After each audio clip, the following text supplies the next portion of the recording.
ವಂದೇ ನಾರಾಯಣಂ ಸುರಗುರುಂ ಜಗದೇಕನಾಥಂ ಭಕ್ತಪ್ರಿಯಂ ಸಕಲಲೋಕನಮಸ್ಕೃತಂ ಚ ತ್ರೈಗುಣ್ಯವರ್ಜಿತಮಜಂ ವಿಭುಮಾದ್ಯಮೀಶಂ ವಂದೇ ಭವಘ್ನಮರಾಸುರಸಿದ್ಧವಂದ್ಯಂ ನಾರಾಯಣಂ ನಮಸ್ಕೃತ್ಯ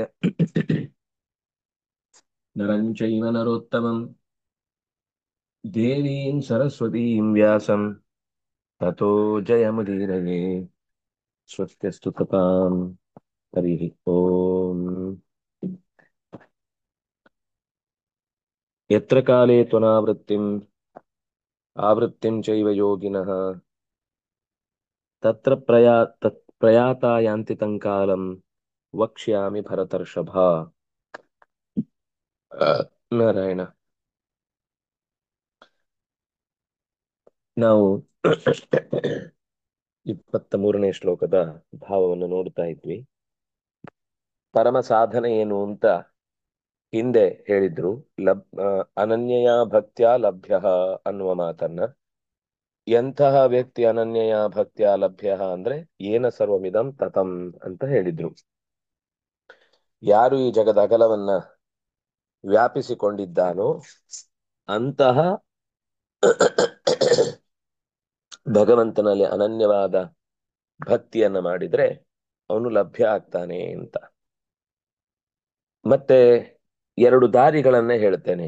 ಲಭ್ಯ ಆಗ್ತಾನೆ ಅನ್ನೋದರ ಹಿನ್ನೆಲೆಯಲ್ಲಿ ಕೆಲವರು ಅಲ್ಲಿ ತನಕ ಹೋಗಿ ವಾಪಸ್ ಬರ್ತಾರೆ, ಕೆಲವರು ವಾಪಸ್ ಬರುವುದಿಲ್ಲ. ಇಂಥ ಒಂದು ದಾರಿಯ ಪರಿಚಯವನ್ನ ಮಾಡಿಕೊಡ್ತಾ ಹೇಳ್ತಾನೆ ಕೃಷ್ಣ. ಯತ್ರ ತು ಕಾಲೇ ಅನಾವೃತ್ತಿಂ ಯತ್ರ ಕಾಲೇತು ಆವೃತ್ತಿಂ. ಇದು ಇಬ್ರು ಯೋಗಿಗಳೇ, ಇಬ್ರು ಸಾಧಕರೇ.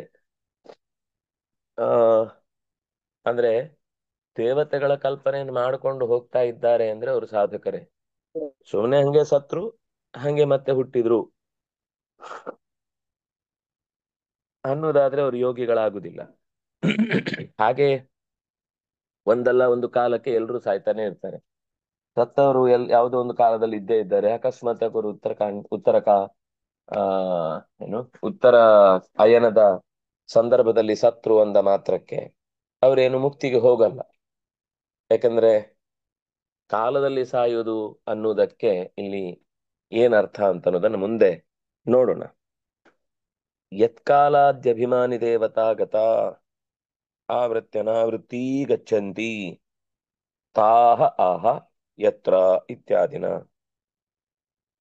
ಯಾವ ಕಾಲದ ಅಭಿಮಾನಿ ದೇವತೆಗಳಲ್ಲಿ ಅವರು ಪ್ರವೇಶ ಮಾಡಿದರೆ ಸಂಸಾರದ ಚಕ್ರದಿಂದ ಪಾರಾಗ್ತಾರೆ, ಯಾವ ದೇವತೆಗಳ ದಾರಿಯಲ್ಲಿ ಪ್ರವೇಶ ಮಾಡಿದಾಗ ಅವರು ಮತ್ತೆ ಅಂದ್ರೆ ಅದು ಪ್ರಾರಬ್ಧ ಮುಗ್ದಿರುವುದಿಲ್ಲ. ಅವರೇನು ನಾನು ಇದ್ರಲ್ಲೇ ಹೋಗ್ಬೇಕು ಅಂತ ಹಠ ಮಾಡ್ಲಿಕ್ಕೂ ಆಗಲ್ಲ. ಅವರಿಗೆ ಸಹಜವಾಗಿಯೇ ಗೊತ್ತಾಗುತ್ತೆ ಇನ್ನು ಕೆಲವು ಅವತಾರದ ಅಥವಾ ಇಳಿದು ಬರಬೇಕಾದ ಮತ್ತೆ ಮತ್ತೆ ಹುಟ್ಟಿ ಬರಬೇಕಾದ ಕರ್ಮಗಳು ಬಾಕಿ ಇದೆ ಅಂತ. ನಾವ್ಯಾರು ಕೂಡ ನಂಗಿಷ್ಟು ಬೇಕು ಆದ್ರಿಂದಾಗಿ ಇಲ್ಲೇ ನಾನು ಹೋಗ್ತೇನೆ, ನಂಗಿಷ್ಟು ಬೇಡ ನಾನು ಇಲ್ಲೇ ಹೋಗದೆ ಉಳಿತೇನೆ ಅಂತ ಯಾರೂ ಕೂಡ ಅವ್ರಿಗೆ ಬೇಕಾದಾಗ ಹೋಗುದು ಬೇಕಾದಾಗ ಬರುದು ಅನ್ಲಿಕ್ಕೆ ಇದ್ಯಾವುದೋ ನಮ್ಮ ಊರಿನ ಬಯಲಾಟದ ಕಾರ್ಯಕ್ರಮ ಅಲ್ಲ. ಆದ್ರಿಂದಾಗಿ ಅಷ್ಟು ಸುಲಭದಲ್ಲಿ ಎಲ್ಲರೂ ಆವೃತ್ತಿ ಮತ್ತು ಅನಾವೃತ್ತಿಯನ್ನ ತಪ್ಪಿಸಿಕೊಳ್ಳಿಕ್ಕಾಗುದಿಲ್ಲ. ಕಾಲ ಅನ್ನೋದು ಕೇವಲ ಒಂದು ಉಪಲಕ್ಷಣ. ಅಂದ್ರೆ ಕಾಲ ಅಂತ ಹೇಳುವುದು ಅದು ಅಜ್ಞಾದೇಹೆ ಅಪಿ ವಕ್ಷ್ಯಮಾಣತ್ವಾತ್.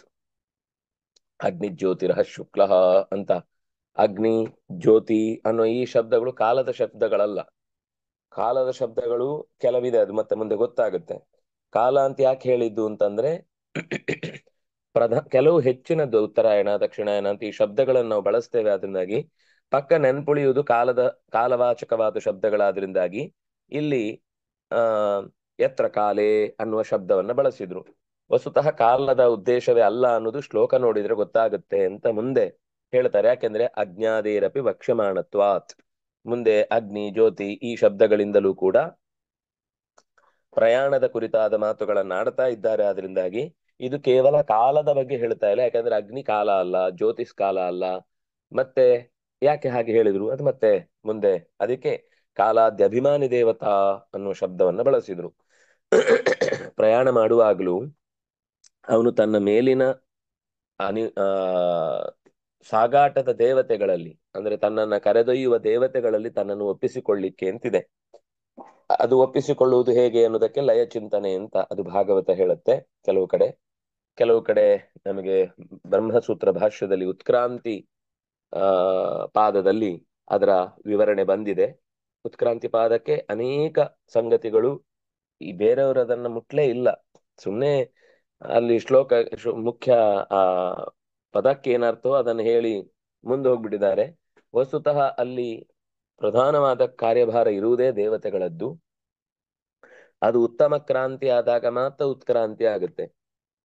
ಉತ್ತಮರಲ್ಲಿ ಕ್ರಾಂತಿ ಅಂದ್ರೆ ಕ್ರಮಣ, ಒಳ್ಳೆಯ ರೀತಿಯ ಮುಂದಕ್ಕೆ ಸಾಗಬಹುದಾದ, ಎತ್ತರಕ್ಕೆ ಏರಬಹುದಾದ, ಆ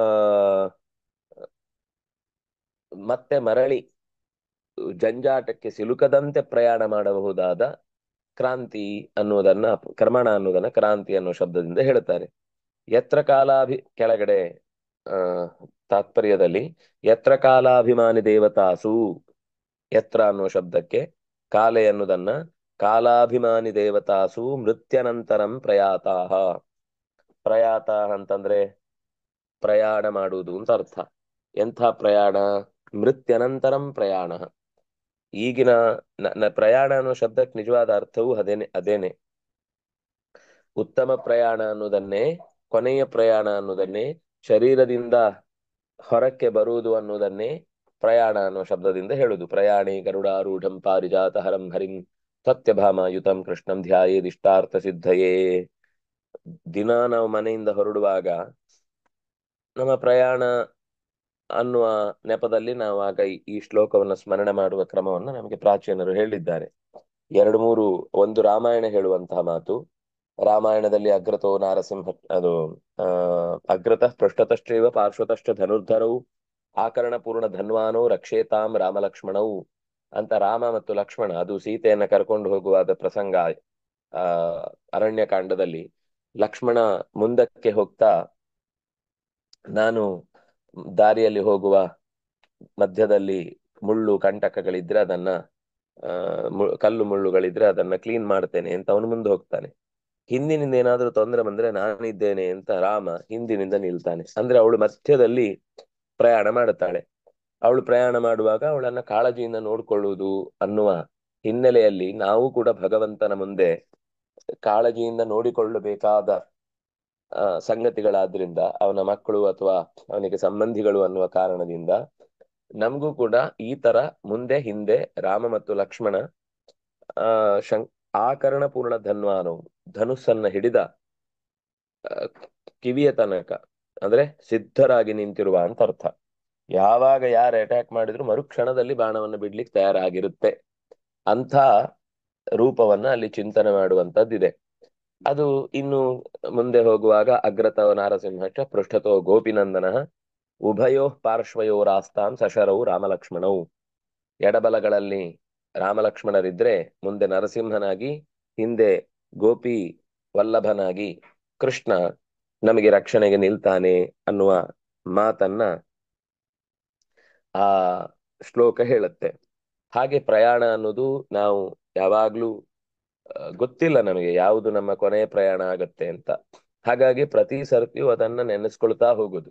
ಇದು ಭಾಗವತ ಹೇಳಿದ ಮಾತು. ನಾನು ಮೊದಲು ಹೇಳಿದ್ದು ಪ್ರಯಾಣೆ ಗರುಡಾರೂಢಂ ಪಾರಿಜಾತ ಹರಂ ಹರಿಂ 10ನೇ ಸ್ಕಂದದಲ್ಲಿ ಬರುತ್ತೆ. ಸತ್ಯಭಾಮಾಯುತಂ ಕೃಷ್ಣಂ ಧ್ಯಾಯೇದಿಷ್ಟಾರ್ಥ ಸಿದ್ಧಯೇ. ಅವನು ಆ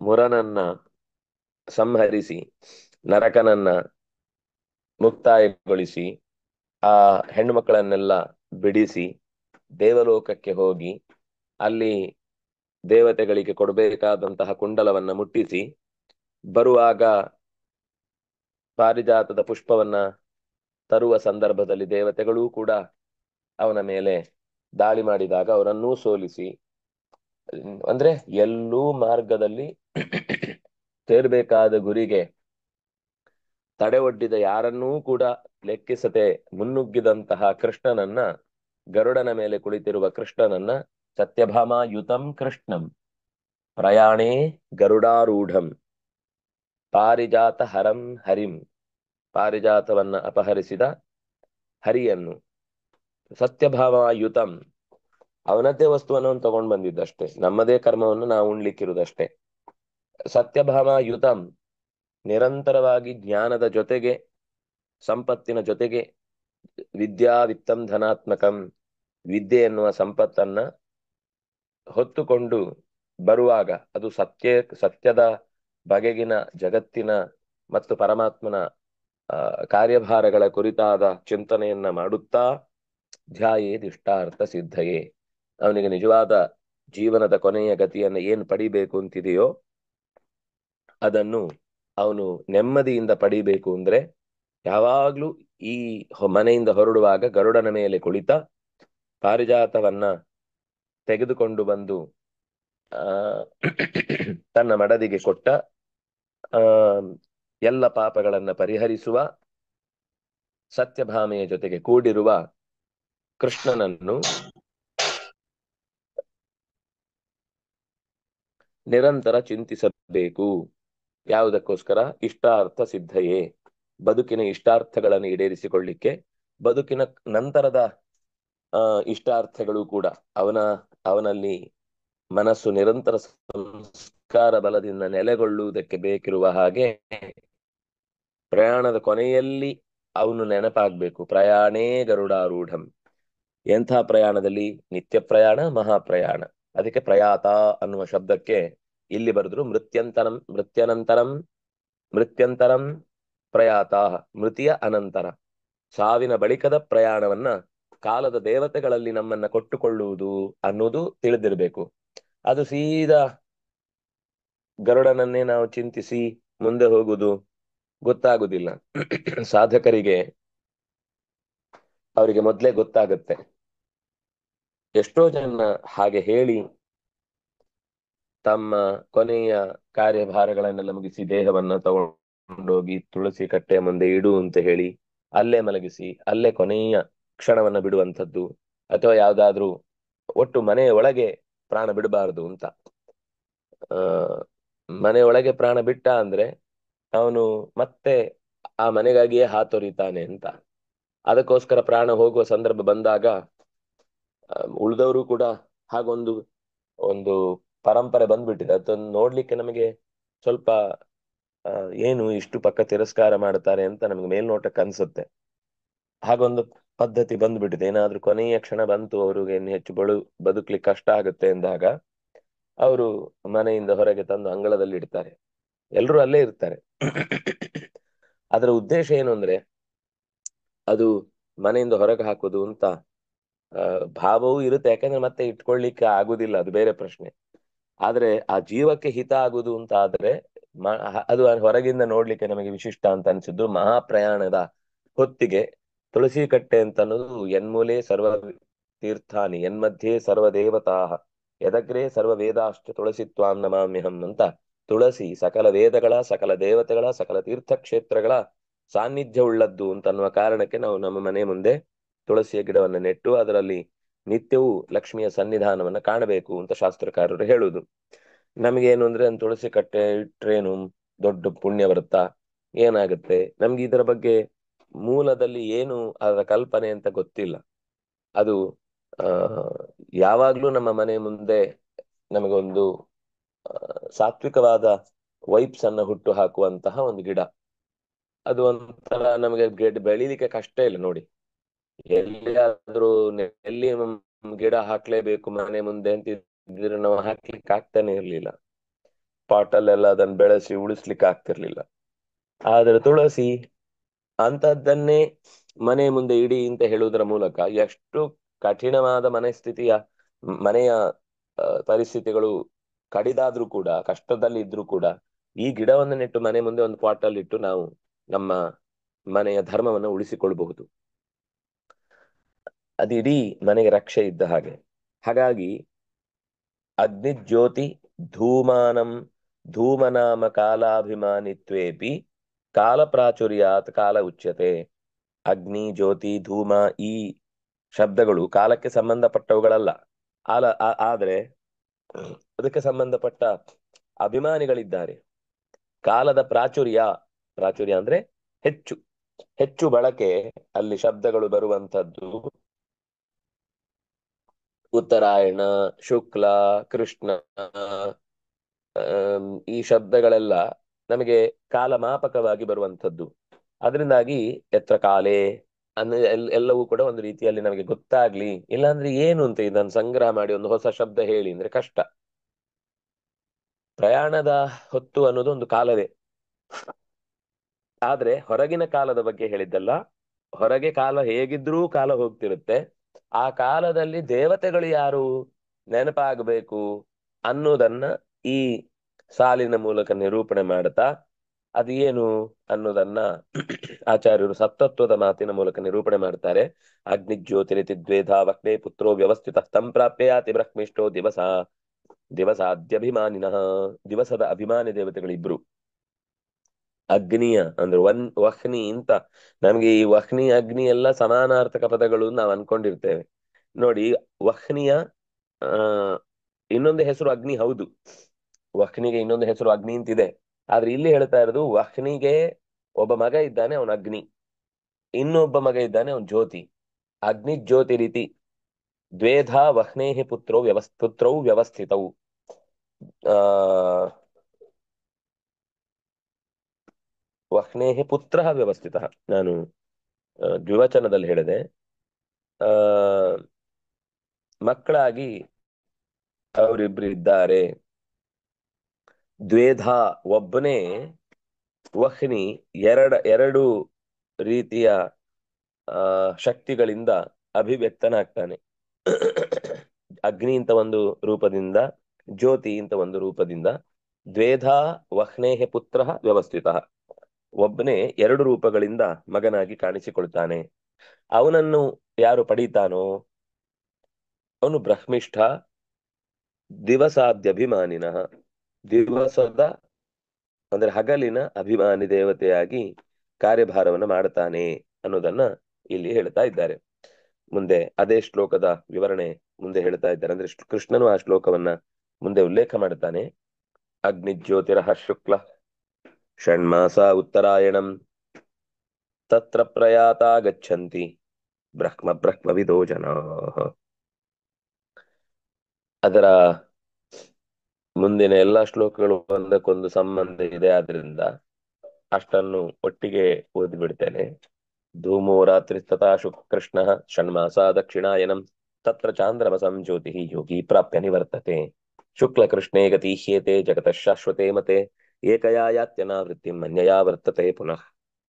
ಈ ಮೂರು ಶ್ಲೋಕಗಳಲ್ಲಿ ಹೇಳಿದ ಒಟ್ಟು ಸಂಗತಿ, ಆ ಎರಡು ರೀತಿಯ ಕಾಲಗಳಿವೆ. ಎರಡು ಕಾಲಗಳಲ್ಲಿ ಒಂದು ಮರಳಿ ಬರುವಂಥದ್ದು, ಇನ್ನೊಂದು ಮರಳಿ ಬಾರದೇ ಇರುವಂಥದ್ದು. ಬೆಳಕಿನ ದಾರಿ ಅನ್ನೋದು ಮರಳಿ ಬಾರದೇ ಇರುವಂಥದ್ದು. ಆ ಸ್ವಲ್ಪ ಬೆಳಕು ಕಳೆದುಕೊಂಡ ಕತ್ತಲೆಯ ದಾರಿ. ಕತ್ತಲೆ ಅಂತಂದ್ರೆ ಕತ್ತಲೆ ನಿಯಾಮಕ ಅಷ್ಟೇ, ಕತ್ತಲೆನೇ ಇದೆ ಅಂತ ಅರ್ಥ ಅಲ್ಲ. ಆದ್ರೆ ಕತ್ತಲೆಯನ್ನ ಪ್ರಕಟಿಸುವ ದೇವತಾ ಶಕ್ತಿಗಳಲ್ಲಿ ಯಾಕೆಂದ್ರೆ ಎಲ್ಲದಕ್ಕೂ ಒಂದು ದೇವತಾ ಶಕ್ತಿ ಇದೆ. ಕೇವಲ ಏನೂ ಆ ದೇವತಾ ಸಂಬಂಧ ಇಲ್ಲದ ಒಂದು ವಸ್ತು ಅಂತ ಜಗತ್ತಿನಲ್ಲಿ ಇಲ್ಲ. ಎಲ್ಲಾ ವಸ್ತುಗಳಲ್ಲೂ ಒಂದು ದೇವತಾ ಸಂಬಂಧ ಇದ್ದೇ ಇರುತ್ತೆ. ನಮಗೆ ಆ ಸಂಬಂಧಕ್ಕೆ ಹೆಸರು ಗೊತ್ತಿದ್ರೆ ನಾವು ಆ ಹೆಸರಿನಿಂದ ಕರಿತೇವೆ, ಇಲ್ಲ ಅಂದ್ರೆ ನಾವು ಬರೀ ಜಡದಿಂದನೇ ಅದನ್ನು ಗುರುತಿಸ್ತೇವೆ. ಅಗ್ನಿ, ಜ್ಯೋತಿ, ಅಹಃ, ಶುಕ್ಲ, ಷಣ್ಮಾಸಾಹ ಮತ್ತು ಉತ್ತರಾಯಣಂ. 6 ತಿಂಗಳ ದೇವತೆಗಳು. ಅಗ್ನಿ, ಜ್ಯೋತಿ, ವಹ್ನಿಯ ಇಬ್ರು ಮಕ್ಕಳು, ಮತ್ತೆ ಇಡೀ ಹಗಲಿಗೆ ಸಂಬಂಧಪಟ್ಟ ಒಬ್ಬ ದೇವ. ಅದು ಒಂದು ಇಡೀ ದಿನಕ್ಕೆ. ಇದು ಮೊದಲ ಎರಡದು ಹಗಲಿಗೆ ಸಂಬಂಧಪಟ್ಟವರು, ಆಮೇಲೆ ಇಡೀ ದಿನಕ್ಕೆ ಸಂಬಂಧಪಟ್ಟವನು, ಆಮೇಲೆ 15 ದಿವಸಕ್ಕೆ ಸಂಬಂಧಪಟ್ಟವನು, ಆಮೇಲೆ ತಿಂಗಳಿಗೆ ಸಂಬಂಧಪಟ್ಟ 6 ಜನ, ಪ್ರತಿ ತಿಂಗಳ 6 ಜನ, ಆಮೇಲೆ ಉತ್ತರಾಯಣ. ಇಷ್ಟು ದೇವತೆಗಳ ರಾಶಿಯಲ್ಲಿ ತತ್ರ ಪ್ರಯಾತ ಅವನು ಬ್ರಹ್ಮವಿದೋ ಜನಾಃ. ಪ್ರಯಾತ ಜನಾಃ ಬ್ರಹ್ಮ ಗಚ್ಚಂತಿ. ಬ್ರಹ್ಮವಿದಃ ಜನಾಃ ಬ್ರಹ್ಮ ಗಚ್ಚಂತಿ. ದೊಡ್ಡದನ್ನ ತಿಳಿದವರು ದೊಡ್ಡದನ್ನೇ ಸೇರುತ್ತಾರೆ, ಚಿಕ್ಕದನ್ನ ತಿಳಿದವರು ಚಿಕ್ಕದನ್ನು ಸೇರ್ತಾರೆ, ಅಷ್ಟೇ. ಇಲ್ಲಿ ಚಿಕ್ಕದು ಅಂತ ಅಭಿಪ್ರಾಯದಲ್ಲಿ ಇಲ್ಲ. ಆ ದೇವತೆಗಳು ದೊಡ್ಡವರೇ ಆಗಿರ್ತಾರೆ. ಧೂಮೋ ರಾತ್ರಿ ಸತಾ ಕೃಷ್ಣ ಷಣ್ಮಾಸ ದಕ್ಷಿಣಾಯನಂ ತತ್ರ ಚಾಂದ್ರಮಸಂ ಜ್ಯೋತಿ ಯೋಗಿ ಪ್ರಾಪ್ಯ ನಿವರ್ತತೆ. ಧೂಮ ರಾತ್ರಿ, ಕೃಷ್ಣ ಪಕ್ಷ ಅದಕ್ಕೆ ಸಂಬಂಧಪಟ್ಟ ದೇವತೆ, ಷಣ್ಮಾಸಾಹ ದಕ್ಷಿಣಾಯನದ 6 ಮಾಸಗಳು, ಮಕರ ಸಂಕ್ರಮಣ ಆಗಿ ಆ ನಾವು ಇನ್ನೊಂದು ಕಡೆಯಿಂದ ಉತ್ತರಾಯಣ ಶುರುವಾಯಿತು ಅಂತ ಹೇಳ್ತೇವಲ್ಲ, ಈ ಕಡೆಯಿಂದ ಕರ್ಕಾಟಕ ಸಂಕ್ರಮಣ ಆಗುವ ನಂತರದಲ್ಲಿ ದಕ್ಷಿಣಾಯನ ಅಂತ ಹೇಳ್ತೇವಲ್ಲ, ಅಲ್ಲಿಯ ಮುಂದಿನ ಮಾಸದ ದೇವತೆಗಳು ದಕ್ಷಿಣಾಯನಕ್ಕೆ ಸಂಬಂಧಪಟ್ಟವರು ಧೂಮ ರಾತ್ರಿ, ಕೃಷ್ಣ ಪಕ್ಷ, ಷಣ್ಮಾಸ ಮತ್ತು ದಕ್ಷಿಣಾಯನ. ಆ ತತ್ರ ಚಾಂದ್ರಮಸಂ ಜ್ಯೋತಿ, ಅಲ್ಲಿ ಅವರು ಬೆಳಕೆ. ಅದು ರಾತ್ರಿ ಅಂತ ಅಂದ ತಕ್ಷಣ ಅಭಿಮಾನಿ ದೇವತೆ ಕತ್ಲೆ ಆಗ್ಬೇಕಾಗಿಲ್ಲಲ್ಲ, ಅವನು ಬೆಳಕಿನ ದೇವತೆಯೇ ಆಗಿರ್ತಾನೆ. ಅಂತಹ ಬೆಳಕಿನ ದೇವತೆಯಾದ ಚಂದ್ರನಲ್ಲಿ ಸೇರಿ ಆ ಯೋಗಿ ಮತ್ತೆ ನಿವರ್ತತೆ, ಅಂದ್ರೆ ಅವನ ಪ್ರಾರಬ್ಧ ಬಾಕಿ ಇರುತ್ತೆ, ಅದರಿಂದಾಗಿ ಮತ್ತೆ ಅವನು ಹುಟ್ಟಬೇಕಾಗತ್ತೆ. ಅದು ಚಂದ್ರನಲ್ಲಿಗೆ ಹೋಗಿ ಅವನ ಪಿತೃದೇವತೆಗಳ ಮೂಲಕ ಇನ್ಯಾವುದೋ ಒಂದು ಮನೆಯಲ್ಲಿ ಹುಟ್ಟಿ ಬರ್ತಾನೆ. ಅಲ್ಲಿ ಬೇಕಿರುವ ಅವನ ಸಾಧನೆಗಳು ಮುಗಿತಾವೆ. ಆ ಯೋಗಿ ಮತ್ತೆ ಸಾಧನೆಯನ್ನು ಮುಗಿಸಿ ಕೊನೆಯ ಕಾಲಕ್ಕೆ ಅವನಿಗೆ ಮತ್ತೆ ಭಗವಂತನ ಪ್ರಜ್ಞೆ ಬಂದು ಮತ್ತೆ ಮೊದಲು ಹೇಳಿದ ಅಗ್ನಿ, ಜ್ಯೋತಿ, ಅಹಹ, ಶುಕ್ಲಹ, ಷಣ್ಮಾಸ, ಉತ್ತರಾಯಣ ಈ ದಾರಿಯಲ್ಲಿ ಪ್ರಯಾಣ ಮಾಡಿ ಮತ್ತೆ ಮರಳಿ ಬರುವುದಿಲ್ಲ. ಶುಕ್ಲ ಕೃಷ್ಣೇ ಗತೀಹ್ಯತೆ, ಇದೆರಡೂ ಯೋಗಿಗಳದ್ದೇ ದಾರಿ. ಅಯೋಗಿಗಳಿಗೆ ಇದು ದಾರಿಯೇ ಅಲ್ಲ. ಯೋಗಿಗಳ ದಾರಿಯಲ್ಲಿ 2 ದಾರಿ, ಒಂದು ಮರಳಿ ಬರುವ ದಾರಿ, ಒಂದು ಮರಳಿ ಬಾರದ ದಾರಿ. ಇನ್ನು ಉಳಿದವರು ಮರಳಿ ಬರುವುದು ಮರಳಿ ಬರದೇ ಇರುವುದು ಇದರ ಬಗ್ಗೆ ಯೋಚನೆನೇ ಮಾಡಲ್ಲ. ಅವರು ಸಾಯ್ತಾರೆ ಹುಡ್ತಾರೆ, ಸಾಯ್ತಾರೆ ಹುಡ್ತಾರೆ. ಯಾಕೆ ಸಾಯ್ತೇನೆ ಅಂತನೂ ಗೊತ್ತಿಲ್ಲ, ಯಾಕೆ ಹುಡ್ತೇನೆ ಅಂತನೂ ಗೊತ್ತಿಲ್ಲ. ಕೇವಲ ಸಿಕ್ಕಿದಾಗ ಶರೀರವೇ ದೊಡ್ಡದು ಅಂತ ಭಾವಿಸಿ ಶರೀರದಲ್ಲಿ ಸಿಗಬೇಕಾದ ಸೌಖ್ಯಗಳಿಗೆಲ್ಲ ಎಲ್ಲಾ ರೀತಿಯಿಂದ ಹಾತೊರೆದು ಅದಕ್ಕೋಸ್ಕರ ಏನು ಬೇಕಾದ್ರೂ ಮಾಡ್ತೇವೆ ಅಂತನ್ನುವ ಎಕ್ಸ್ಟ್ರೀಮ್ ತನಕನೂ ಹೋಗಿ ನಾನೇನೋ ಸಾಧನೆ ಮಾಡಿದೆ ಅಂತ 4 ದಿವಸದ ಪುಟಗಳಲ್ಲಿ ಪತ್ರಿಕೆಗಳಲ್ಲಿ ತಾನು ಕಾಣಿಸಿಕೊಂಡು ಅದೇ ಶಾಶ್ವತವಾದ ಸುಖ ಅಂತ ಭಾವಿಸಿ ಇನ್ನುಳಿದದ್ರ ಬಗ್ಗೆ ಏನೂ ಗೊತ್ತಾಗದಂತೆ ಜೀವನ ಕಳ್ಕೊಂಡ್ ಬಿಡ್ತಾರೆ. ಶುಕ್ಲಕೃಷ್ಣೇ ಗತೀಹಿ ಏತೆ, 2 ಗತಿಗಳಿವು. ಜಗತ ಶಾಶ್ವತೆ ಮತ್ತೆ ಇದು ಜಗತ್ತಿನಲ್ಲಿ ನಿರಂತರ ಈ 2 ಗತಿ ಇದ್ದೇ ಇರುತ್ತೆ. ಈ ಗತಿ ಮಧ್ಯದಲ್ಲಿ ಬ್ರೇಕ್ ಆಗುದು ಅಂತಿಲ್ಲ. ಈ ದಾರಿಯಲ್ಲಿ ಈ ದೇವತೆಗಳ ಸ್ಥಾನದಲ್ಲಿ ಯಾರೋ ಒಬ್ರು ನಿರಂತರ ಹೋಗ್ತಾ ಇರ್ತಾರೆ. ಏಕಯ ಅನಾವೃತ್ತಿಂ ಯಾತಿ, ಒಂದರಲ್ಲಿ ಮರಳಿ ಬಾರದ ಊರಿಗೆ ಹೋಗ್ತಾರೆ. ಅನ್ಯಯ 2ನೇ ಬಾರಿ ಹೇಳಿದಂತಹ ಚಂದ್ರಮಾನ ಮಧ್ಯಕ್ಕೆ ಹೋಗಿ ಸೇರಿಕೊಳ್ಳುವುದು ಅನ್ನುವುದು ಅನ್ಯಯ ಆವರ್ತತೆ ಪುನಃ. ಮತ್ತೆ ಅವರು ಸಂಸಾರದ ಕೆಲವು ಅನಿವಾರ್ಯ ಅನುಭವಗಳನ್ನ, ಯೋಗಿ ಆದ್ರಿಂದಾಗಿ ಅವ್ರಿಗೆ ಗೊತ್ತಿರುತ್ತೆ, ನಾನು ಬರುವುದು ಅಂತ ಗೊತ್ತಿದೆ, ಹೋಗುವುದು ಅಂತಾನು ಗೊತ್ತಿದೆ. ಈಗ ಭಗವಂತ ಅವತಾರ ಎತ್ತುತ್ತಾನೆ ಅಂದ್ರೆ ಅವನಿಗೆ ತಾನು ಬರುವುದು ಗೊತ್ತಿದೆ, ಹೋಗುವುದು ಗೊತ್ತಿದೆ. ಹಾಗೆ ಜ್ಞಾನಿಗಳು ಕೂಡ ಯೋಗಿಗಳಾದ್ರಿಂದ ಅವರಿಗೆ ಪೂರ್ವಾಪರದ ಪರಿಚಯ ಇದ್ದು ತನ್ನ ಕರ್ಮದ ವ್ಯವಸ್ಥೆಯನ್ನು ಅನುಭವಿಸಲೇಬೇಕಾದದ್ದು ಅಂತ, ಆದ್ರಿಂದ ಅವರು ಸಿಟ್ಟು ಮಾಡ್ಕೊಳ್ಳಲ್ಲ.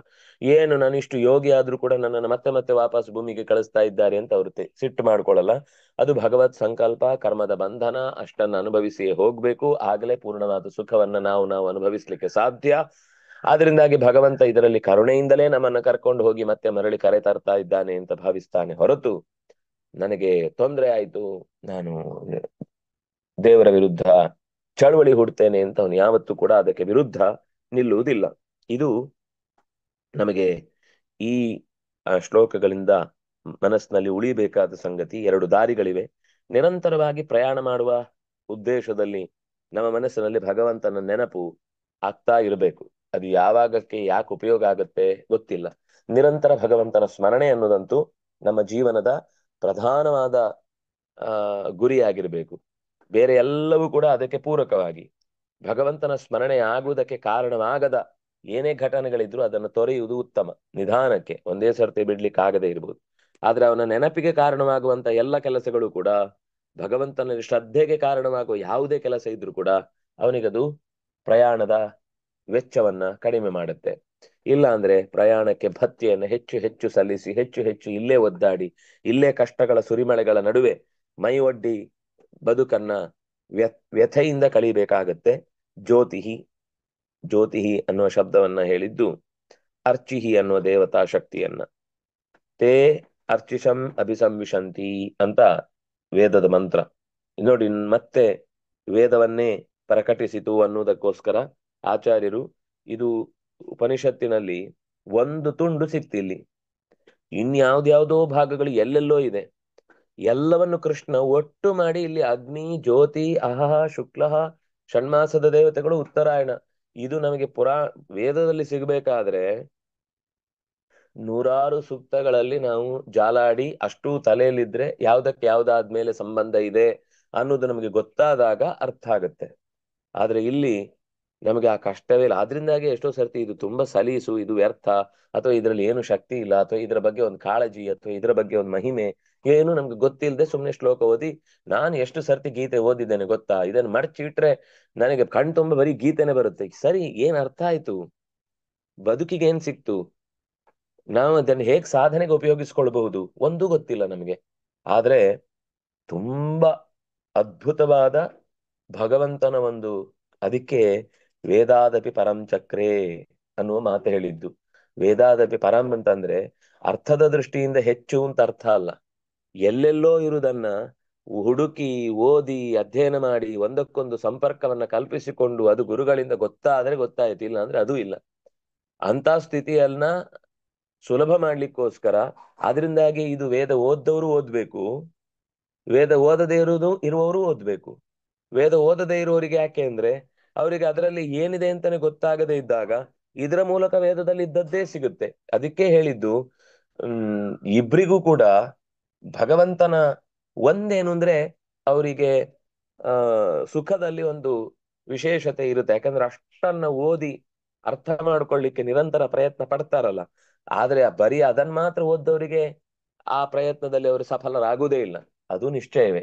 ಯಾಕಂದ್ರೆ ಅದನ್ನ ಆಚಾರ್ಯರೇ ಹೇಳಿದ ಮಾತು. ಆ ಇಬ್ರಿಗೂ ಕೂಡ ಪಂಚಮ ವೇದ ಅನ್ನೋದು ಪ್ರಮುಖ. ಪಂಚಮ ವೇದ ಓದದವನಿಗೆ ನೈವ ಸಸ್ಯಾತ್ ವಿಚಕ್ಷಣ, ಅವನು ಭಾರತವನ್ನ ಪುರಾಣಗಳನ್ನ ಅಧ್ಯಯನ ಮಾಡದೇ ಇದ್ರೆ, ವೇದಾಧ್ಯಯನ ಮಾಡಿಯೂ ಕೂಡ ಅವನು ಯಾವತ್ತೂ ಕೂಡ ಸತ್ಯದ ದಾರಿಯಲ್ಲಿ ಸಾಗ್ಲಿಕ್ಕೆ ಸಾಧ್ಯ ಇಲ್ಲ. ಯಾಕೆಂದ್ರೆ ಈ ಈ ಸಂಬಂಧಗಳು ಕಳಚಿಕೊಂಡು ಹೋಗಿ ಹೋಗಿ ಹೋಗಿ ಅವನಿಗೆ ಎಲ್ಲಿಗೆ ಯಾವುದನ್ನ ಸೇರಿಸ್ಬೇಕು ಅಂತಾನೆ ಗೊತ್ತಾಗುದಿಲ್ಲ. ಹಾಗಾಗಿ ಈ ಕೇವಲ ವೇದದಲ್ಲಿ ಮಾತ್ರ ಬಿದ್ದು ಒದ್ದಾಡೋರು ಇರ್ತಾರಲ್ಲ, ಅವರು ಸ್ವಲ್ಪ ಕರ್ಮಿಷ್ಠರಾಗಿ ಬಿಡ್ತಾರೆ. ಅದು ವೇದ ಮಂತ್ರ ಪುಣ್ಯ ಪೂಜೆ ಪುರಸ್ಕಾರ ಅಷ್ಟರಲ್ಲೇ ಹೊಟ್ಟೆಪಾಡಿನ ಕರ್ಮ ಆಗಿಬಿಡುತ್ತೆ. ಅಥವಾ ನಾವು ಗಂಭೀರವಾಗಿ ಕರ್ಮಗಳನ್ನು ಮಾಡ್ತಾ ಇದ್ದೇವೆ ಅಂತ ಭಾವಿಸಿ ಅನೇಕ ಶೌತ ಯಾಗಗಳು, ಆ ಯಾಗಗಳು, ಈ ಯಾಗಗಳು, ಅದರಲ್ಲೇ ತಲೆ ತಿರುಗಿ ಓಡಾಡ್ತಾ ಇರ್ತಾರೆ. ಬಿಟ್ರೆ ಧೂಮವನ್ನ ಕುಡಿದ್ರು ಹೊರತು ಬೆಂಕಿಯನ್ನು ಅನುಭವಿಸ್ಲೇ ಇಲ್ಲ ಅಂತ. ಅಗ್ನಿಮುಗ್ಧಾಹ ಧೂಮತಾಂತಾಹ ಪರಂನ ಪ್ರತಿಪದ್ಯತೆ. ಅವರಿಗೆ ತಮಗೆ ಅಂತರಂಗದಲ್ಲಿ ಇದು ಹೇಗೆ ಉಪಯೋಗ ಆಗುತ್ತೆ ಅಂತ ಗೊತ್ತಾಗದೆ ಹೊಗೆ ಕುಡಿದು ಸಾಯ್ತಾರೆ ಅಂತ ಹೇಳುದು ಇದು ಬರೀ ವೇದವನ್ನ ಆಶ್ರಯಿಸಿದ ಮಂದಿಗೆನೆ ಹೇಳಿದ್ದು. ತಥಾಚ ನಾರದೀಯೇ, ಸರಿ ವೇದದಲ್ಲಿ ಹೇಳಿದ್ರಿ, ಆದ್ರೆ ವೇದಕ್ಕೆ ಇದೇ ಅರ್ಥ ಆಗ್ಬೇಕು ಅಂತಿದ್ಯಾ, ಬೇರೆ ಏನಾದ್ರೂ ಅರ್ಥ ಇರ್ಬೋದಲ್ವಾ ಅಂದ್ರೆ ತಥಾಚ ಈ ವಿಷಯದಲ್ಲಿ ನಾರದೀಯ ಪುರಾಣ ಅಗ್ನಿಂ ಪ್ರಾಪ್ಯ ತತಶ್ಚಾರ್ಚಿ ತತಶ್ಚಾಪ್ಯ ಹರಾಧಿಕಂ. ನಾರದೀಯ ಪುರಾಣ ಮತ್ತೆ ಪುರಾಣ ಅನ್ನೋದು ವೇದ ಸಂಬಂಧಿ, ಇತಿಹಾಸ ಪುರಾಣಾಭ್ಯಾಂ ವೇದಂ ಸಮುಪಬ್ರಹ್ಮಯೇತ್ ಅಂತ ತೋರಿಸ್ಲಿಕ್ಕೆ ಆಚಾರ್ಯರು ನಾರದೀಯ ಪುರಾಣದ ಅಗ್ನಿಂ ಪ್ರಾಪ್ಯ ಮೊದಲು ಅಗ್ನಿಯನ್ನ ಪ್ರವೇಶಿಸ್ತಾನೆ, ಆ ನಂತರ ಅರ್ಚಿಸನ್ನ ಪ್ರವೇಶಿಸ್ತಾನೆ, ತತಶ್ಚ ಆ ಬಳಿಕ ಅಹರಾಧಿಕಂ ಅಹಸ್ಸು ಶುಕ್ಲ ಷಣ್ಮಾಸ ಉತ್ತರಾಯಣ ಅನ್ನುವ ಕ್ರಮದಲ್ಲಿ ಅವನು ತನ್ನ ಉತ್ಕ್ರಾಂತಿಯ ಪಥವನ್ನ ಯುಜ್ಯತೆ ಸೇರಿಕೊಳ್ತಾನೆ ಅನ್ನೋದನ್ನ ಹೇಳ್ತಾ ಇದ್ದಾರೆ. ಅಭಿಮಾನಿ ದೇವತಾಶ್ಚಾಜ್ಞಾದಯ ಕಥಮನ್ಯತಾ ಅಕ್ಷ್ಣಃ ಅಪೂರ್ಯಮಾಣ ಪಕ್ಷಂ ಇತಿ ಯುಜ್ಯತೆ. ಅಭಿಮಾನಿ ಒಂದು ಈ ಕಾಲದ ಅಭಿಮಾನಿ ದೇವತೆಗಳ ಬಗ್ಗೆನೇ ಇಲ್ಲಿ, ಸಾರಿ ಕಾಲ ಅಂತಲ್ಲ, ಒಟ್ಟು ಅಗ್ನಿ ಅಂತಂದ್ರೆ ಬೆಂಕಿ ಅಂತ ಅರ್ಥ ಅಲ್ಲ. ಅಗ್ನಿಯ ಆ ಬೆಂಕಿಯ ನಿರ್ವಹಣ ಶಕ್ತಿಯನ್ನ ತೋರುವ ಅಗ್ನಿ ಸಾಕ್ಷಿ ಅಂತ ನಾವು ಕರೆಯುವ ಸಾಕ್ಷಾತ್ ದೇವತೆಯಾದ ವ್ಯಕ್ತಿಯನ್ನೇ ಅಗ್ನಿ ಎನ್ನುವ ಶಬ್ದದಿಂದ ಹೇಳುದು. ಅಭಿಮಾನಿ ದೇವತಾ ಅಜ್ಞಾದಯ. ಇಲ್ಲಿ ಅಗ್ನಿ ಅಂತ ಹೇಳುದು, ಜ್ಯೋತಿ ಅಂತ ಹೇಳುದು, ಅಥವಾ ಅರ್ಚಿಸ್ಸು ಅಂತ ಹೇಳುದು, ಅಹಸ್ಸು ಅಂತ ಹೇಳುದು, ಇದು ಕೇವಲ ಹಗಲು, ಬೆಳಕು, ಬೆಂಕಿ ಅಂದ್ರೆ ಎದುರುಗಡೆ ಇರುವ ವಸ್ತುಗಳನ್ನ ಜಡವಾಗಿ ಕಲ್ಪಿಸಿದ್ದಲ್ಲ. ಇದು ಅಭಿಮಾನಿ ದೇವತೆಗಳ ಅದೇ ಹೆಸರಿನಲ್ಲಿ ಅವರ ಅಭಿಮಾನಿ ದೇವತೆಗಳು ಇರ್ತಾರೆ. ಕಥಂ ಅನ್ಯತಾ ಅಹ್ನಃ ಅಪೂರ್ಯಮಾಣ ಪಕ್ಷಂ ಇತಿ ಯುಜ್ಯತೆ. ದಿವಾದಿದೇವತಾಭಿಸ್ತು ಪೂಜಿತೋ ಬ್ರಹ್ಮಯಾತಿ ಇತಿ ಚ ಪ್ರಾಪಾದ್ಮೆ ಅಹ್ನಃ ಆಪೂರ್ಯಮಾಣ ಪಕ್ಷಂ ಅಹಸ್ಸು ಪಕ್ಷದಲ್ಲಿ ಹೋಗಿ ಸೇರಿಕೊಳ್ಳುತ್ತೆ. ಈ ಪಕ್ಷದಲ್ಲಿ ಹೋಗಿ ಸೇರುವುದು ಅಂದ್ರೆ ಏನು? ದಿನ ಕಳೆದಾಗ ಪಕ್ಷ ಆಗುತ್ತೆ ಅಂತ. ಆದ್ರೆ ಇಲ್ಲಿ ಆಪೂರ್ಯಮಾಣ ಪಕ್ಷಂ, ಅವನೇ ತುಂಬಿಕೊಳ್ತಾನೆ ಅಂತಿದೆ. ಅಹ್ನಃ ಅಂದ್ರೆ ಅಲ್ಲಿ ವ್ಯಕ್ತಿಯ ಸ್ವರೂಪದಲ್ಲಿ ಆ ಶಬ್ದವನ್ನು ಬಳಸಿದ್ದಾರೆ. ಇದು ಹೇಗೆ ಸಾಧ್ಯ? ಅದರಿಂದಾಗಿ ಇದು ದೇವತಾ ಪಕ್ಷದಿಂದಲೇ ಹೇಳಿದ್ದು ಹೊರತು ಅವನು ತುಂಬಿಕೊಳ್ತಾನೆ. ಅವನು ಕಾಲವನ್ನ ತನ್ನ ಹಗಲುಗಳಿಂದ ಪಕ್ಷವನ್ನ ತುಂಬುತ್ತಾನೆ. ದಿನಗಳು ಪಕ್ಷವನ್ನ ತುಂಬುತ್ತವೆ ಅಂತ ಹೇಳ್ಬಹುದಲ್ವಾ ಅಂದ್ರೆ ಹೇಳ್ಬಹುದು. ಆದ್ರೆ ತುಂಬಿಸುವುದು ಅನ್ನುವ ಕ್ರಿಯೆ ಅದು ಆಗತ್ತೆ ಅಂತ ಹೇಳಿದ್ರೆ ಸಾಕು. ತುಂಬುತ್ತವೆ ಅಂತ ಹೇಳುದು ಮತ್ತೆ ಅಲ್ಲಿ ಒಂದು ಮಾತಲ್ಲ, ಮತ್ತೆ ಆಚಾರ್ಯರು ಇನ್ನೊಂದು ಶಬ್ದ, ನೀವು ಅಷ್ಟರಲ್ಲಿ ಹೇಳಿದ್ರೆ ನಿಮ್ಗೆ ಬೇರೆ ಅರ್ಥ ಮಾಡುವಷ್ಟು ಬುದ್ಧಿ ಇದೆ ಅಂತ ಅವರಿಗೂ ಗೊತ್ತಿದೆ. ಅದಕ್ಕೆ ದಿವಾದಿ ದೇವತಾಭಿಸ್ತು ಪೂಜಿತೋ ಬ್ರಹ್ಮಯಾತಿ, ದಿವಾದಿ ದೇವತೆಗಳಿಂದ ಅನ್ನುವ ಶಬ್ದವನ್ನು ಅಲ್ಲೇ ಪ್ರಯೋಗ ಮಾಡಿದ್ದಾರೆ. ಆದ್ರಿಂದಾಗಿ ದಿವಾದಿ ದೇವತೆಗಳು ಅವರನ್ನ ಪೂಜಿಸಿದಾಗ ಅವನು ಬ್ರಹ್ಮಯಾತಿ, ಅವನನ್ನ ಕರ್ಕೊಂಡು ಹೋಗ್ತಾರೆ ಅಂತ. ದಿವಾದಿ ದೇವತೆಗಳು ಆ ಯೋಗಿಯನ್ನ ತನ್ನ ಅಸ್ತಿತ್ವವನ್ನ ಆ ದೇವತೆಗಳಲ್ಲಿ ಶರಣಾಗಿಸಿ ಕೊಟ್ಟಿದ್ದಾನೆ. ಅದರಿಂದಾಗಿ ಆದ್ರೆ ಅವರಿಗೆ ಸರೆಂಡರ್ ಆಗಿದ್ದಾನೆ. ಅದರಿಂದಾಗಿ ಅವರು ಅವನನ್ನ ಬ್ರಾಹ್ಮಣ ಕಡೆಗೆ ಕರ್ಕೊಂಡು ಹೋಗ್ತಾರೆ ಅನ್ನೋದು ಪದ್ಮ ಪುರಾಣದಲ್ಲೇ ಬಂದ ಮಾತು. ಮಾಸಾಭಿಮಾನಿಭ್ಯೋ ಅಯನಾಭಿಮಾನಿ ಚ ಪೃಥಕ್ ತಚ್ಚೋಕ್ತಂ ಗಾರುಡೆ. ಅಲ್ಲಿ ಷಣ್ಮಾಸಾದ ಉತ್ತರಾಯಣಂ, ಉತ್ತರಾಯಣದ ಷಣ್ಮಾಸದಿಂದ ಕೂಡಿದ ಉತ್ತರಾಯಣ ಅಂತ ಅರ್ಥ ಮಾಡಿದ್ರೆ ಆಚಾರ್ಯರು ಹೇಳಿದ್ರು ಹಾಗಾಗುದಿಲ್ಲ. ಮಾಸಾಭಿಮಾನಿಭ್ಯ, ಅಲ್ಲಿ ಬಹುವಚನ ಹಾಕಿ ಮಾಸಾಭಿಮಾನಿಗಳನ್ನ ಬೇರೆ ಹೇಳಿದ್ದಾರೆ. ಜೊತೆಗೆ ಉತ್ತರಾಯಣ ಅಂತ ಪ್ರತ್ಯೇಕವಾಗಿ ಹೇಳಿದ್ದಾರೆ. ಎರಡು ಅಭಿಮಾನಿ ದೇವತೆಗಳು ಬೇರೆ ಬೇರೆ. ಮಾಸದ 6 ಜನ ಅಭಿಮಾನಿಗಳು ಬೇರೆ, ಅಯನದ ಅಭಿಮಾನಿಗಳು ಬೇರೆ. ಇದು ಗರುಡ ಪುರಾಣದಲ್ಲೇ ಬಂದ ಮಾತು. ಪೂಜಿತ ಸ್ವಯನೇನಾಸೌ ಮಾಸೈ ಪರಿವೃತೇನ ಹಿ. ಆ ಉತ್ಕ್ರಾಂತಿಗೆ ಅಂದ್ರೆ ಉತ್ಕ್ರಾಂತಿ ಅಂತಂದ್ರೆ ದೇಹವನ್ನ ತ್ಯಾಗ ಮಾಡುವ ಜೀವ ಮೇಲೆ ಮೇಲೆ ಪ್ರಯಾಣ ಮಾಡುವಾಗ ಆ ಪ್ರಯಾಣಕ್ಕೆ ಸಹಕಾರ ನೀಡುವಂತಹ ಬೆಳಕಿನ ದೇವತೆಗಳು ಅವನನ್ನ ಮೇಲಕ್ಕೆ ಮೇಲಕ್ಕೆ ಕರ್ಕೊಂಡು ಹೋಗ್ತಾರೆ. ಪೂಜಿತಃ ಅಯನಾಭಿಮಾನಿ ಅಯನೇನ ಅಸೌ, ಈ ಜೀವಿ ಅಯನ ದೇವತೆಯಿಂದ ಪೂಜೆಗೊಳ್ತಾನೆ. ಅಷ್ಟೇ ಅಲ್ಲ, ಮಾಸೈಹಿ ಪರಿವೃತೇನ ಚ, ಪರಿವೃತೇನ ಹಿ ಮಾಸೈಹಿ, ಮತ್ತೆ ಬಹುವಚನ ಹಾಕಿ ಮಾಸದ ದೇವತೆಗಳೂ ಕೂಡ ಅವನನ್ನ ಗೌರವದಿಂದ ಮೇಲಕ್ಕೆ ಕರ್ಕೊಂಡು ಹೋಗ್ತಾರೆ ಅನ್ನುವ ಮಾತಿದೆ. ಆದ್ರಿಂದ ಇಲ್ಲಿ ಮಾಸದ ದೇವತೆಗಳು ಬೇರೆ ಇದ್ದಾರೆ ಅಂತ ಅರ್ಥ ಬಹುವಚನದಲ್ಲಿ, ಅಯನದ ಅಭಿಮಾನಿ ದೇವತೆ ಒಬ್ಬ ಬೇರೆ ಇದ್ದಾನೆ ಅಂತ ಗೊತ್ತಾಗುತ್ತೆ. ಅಹರ ಅಹರಭಿಜಿತ ಶುಕ್ಲಂ ಪೌರ್ಣಮಾಸ್ಯ ಅಯನಂ ವಿಶ್ವಾಸಃ ತಚ್ಚೋಕ್ತಂ ಬ್ರಹ್ಮವೈವರ್ತೆ.